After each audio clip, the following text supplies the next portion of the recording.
I say, yo, welcome to the BBW show. You feel me? We talk battle rap, basketball, and wrestling on a daily basis. Subscribe to the channel if you haven't. Topic for today is NBA trade talk. Yes, yes, yes, yes, yes. We are almost here. Trade deadline is probably like what? 3 weeks away? It's about to be time for some trades to happen in the NBA. Major trades are going to happen in this NBA. Now, this video is 3 trade destinations for one specific player. I'm not going to lie. That specific player is Zachary Lavine of the Chicago Bulls. Yes, Zach Lavine. He's been on the Bulls for what? 3 years now? 4 years now? Last year was the first year he's made the playoffs since being in the NBA. He didn't make the playoffs on Minnesota, and last year's the first time he made the playoffs. This year, the Bulls are terrible. The Bulls are terrible this year. They are flat out terrible. I knew they was going to be terrible from the offseason. Only people they really picked up was Gordon Dragic and Andre Drummond. That's the only marquee free agents they signed in the offseason. So I already knew they was going to have a bad year. Then Lonzo Ball was going to miss the whole year. I'm like, oh yeah, they're going to be bad. But I did not expect them to be this bad. Right now, as me recording this video, the Bulls are the 10th seed in the Eastern Conference. The 10th seed. That's not even the play-in. If the play-in was to start right now, the Bulls would not be in the play-in. So I feel like you honestly got to trade Zach Lavine. DeMar DeRozan is still having a great season. And I feel like that Zach Lavine is having issues with teammates. He's having issues with the coaches. We heard reports about that earlier this season. So I feel like you could probably get more for him. You could probably get more for Zach Lavine. He's younger than DeMar DeRozan. He's probably well-rounded. He has a three-point shot. DeMar DeRozan only has a mid-range game. So I feel like you could get a lot more for Zach Lavine. Number one, the first place you could trade him to is the Portland Trail Blazers for Damian Lillard. You could do a straight-up trade 1-for-1, or you could probably, one of the teams have to throw in some first-round draft picks. But Zach Lavine for Damian Lillard would be a good-ass trade, honestly. I feel like Portland is trying to go younger. Dame is already 32 years old. Portland's trying to build for the future with Ant Simons, now Jeremiah Grant, you feel me? They could have a young Zach Lavine where it's like they could at least, that could keep them in the hunt.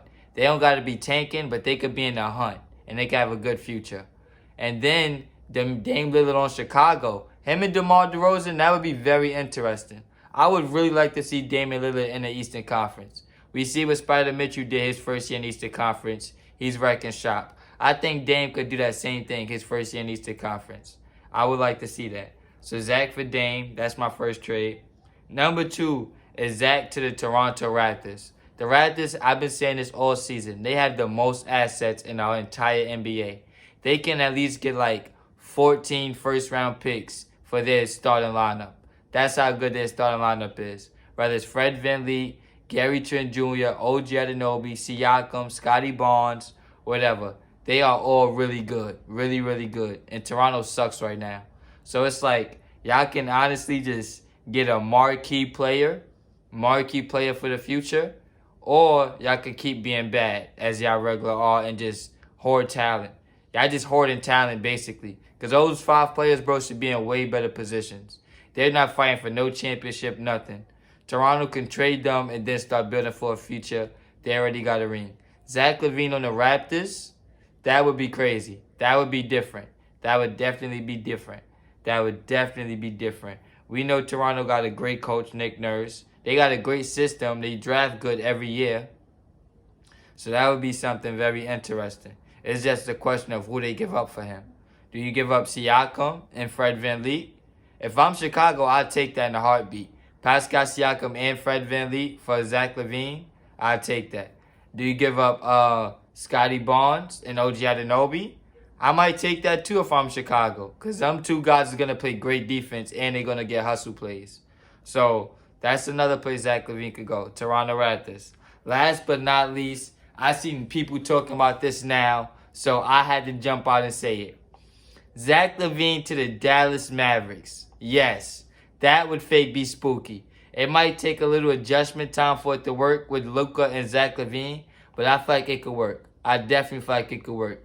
Zach Lavine would be the best teammate Luka's had since he's been in the A. He would be way better than Kristaps Porzingis, way better than Kemba Walker, way better than Hardaway Jr., way better than Dinwiddie, Jalen Brunson. Whoever Luka had, bro, Zach Lavine would be the best player he's had, honestly. And Zach Lavine's a nice spot-up shooter. He could do that. Zach Lavine could run the outlet and dunk. He could catch lobs. That could be a really, really good fit. I'm not going to lie. Zach Lavine and Luka could be a dangerous backcourt if they was to make that trade. And I would. If I'm with Dallas, I would make that trade, bro, in a heartbeat. I would trade Zach Lavine in a heartbeat. I would trade for Zach Lavine, I should say, in a heartbeat. Dallas is not doing nothing right now. Nothing. Hardaway Jr. plays good every other night. Dinwiddie plays good every second night. You feel me? Max Kleber and these guys. It's like, bro, Zach Lavine is better than damn near 4 out of the 5 players in your starting lineup. Easily. All together. He's better than at least 4 of them combined. Honestly. And then it's like Luka needs help. We seen last year when they was at their best is when they didn't have Luka on the court. So it's like, that's not going to make you win. You're not going to win a championship without your best player. But it can make them very, very good if they have a nice, solid team without Luka. That's just my opinion. Let me know what you think in the comment section. Like, comment, share, subscribe. I'll be back with more.